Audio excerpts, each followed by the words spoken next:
Hi friends, I am Dr. Shelmi Antony. Now we are going to discuss about general characters of fishes. These fishes are poikilothermic organisms, which means that their body temperature varies with the environmental temperature, and they are aquatic vertebrates. Some fishes are marine in their habitat, some others are freshwater in their habitat. And these fishes may be herbivorous or carnivorous in their diet. The body is usually spindle shaped or streamlined and differentiated into head, trunk and tail. In this figure, you can see that spindle shape of fish body. Fins are present in fishes which helps in locomotion. Locomotion is brought about by paired pectoral and pelvic fins along with median, dorsal and caudal fins. And in the figure B, we can see the positions of different fins like pectoral fins, pelvic fins, dorsal fin, caudal fin and anal fin. And these fins are supported by true dermal fin rays. The fin rays are shown in the figure A. In fishes, their exoskeleton is made of dermal scales in the form of placoid, ganoid, cycloid or ctenoid scales. Denticles or bony plates also cover the body surface in some forms. Scales are shown in the figure A and plates are shown in the figure B. About the endoskeleton, in some fishes it is made up of bones, they are known as bony fishes. In some others, endoskeleton is made up of cartilage, they are known as cartilaginous fishes. Visceral skeleton is well developed in fishes. The notochord is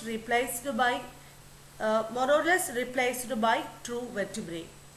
That's why these superclass fishes are coming under the subphylum Vertebrata. A cartilaginous or bony cranium is present which encloses the brain. Jaws are hinged. Hinged jaws means these are attached to the cranium that allows an animal to grasp and tear its food. These hinged jaws helps them to exploit the food sources that were unavailable to jawless fishes. In fishes, muscles are arranged in segments called myotomes with separate dorsal and ventral parts. Neuromast organs or lateral line sense organs are also present in these fishes. In the figure A, we can see the lateral line canal, and the detailed structure of this lateral line canal is shown in figure B.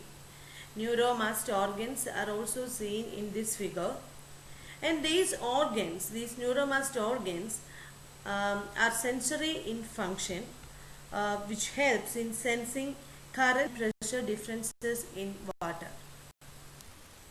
Presence of swim bladder is the characteristic feature of bony fishes which perform different functions. The swim bladder or air bladder is an internal gas-filled organ that helps to control the buoyancy of bony fishes. But this air bladder is absent in cartilaginous fishes. Swim bladder helps the fish to stay at their current water depth without having to waste their energy in swimming. And it has respiratory function also. The swim bladder is evolutionarily homologous to lungs.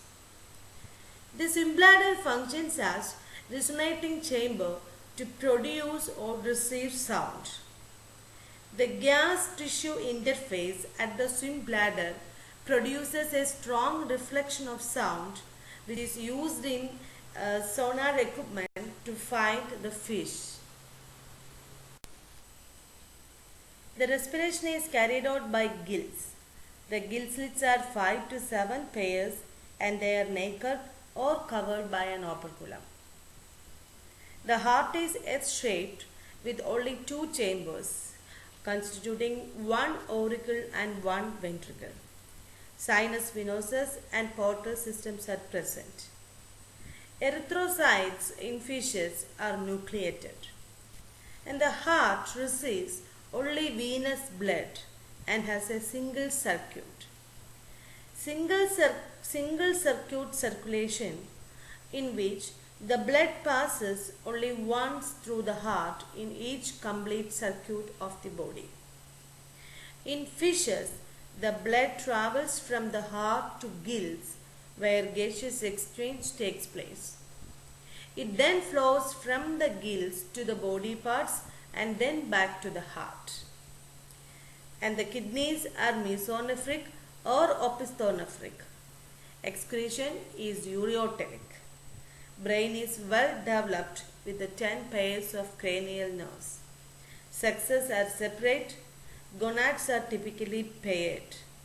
Gonadecs open into cloaca or independently. Fertilization is internal or external. Some female fishes are oviparous, but some are ovoviviparous. Ovoviviparous means an animal producing young ones by means of eggs, but these eggs are hatched within the body of the parent. Normally, in the case of oviparous organisms, the eggs are hatched outside the mother's body. But here, in the case of ovoviviparous organisms, the young ones are produced by means of eggs, but these eggs are hatched within the body of the parent. And eggs are large with much yolk. Extra embryonic membranes are absent.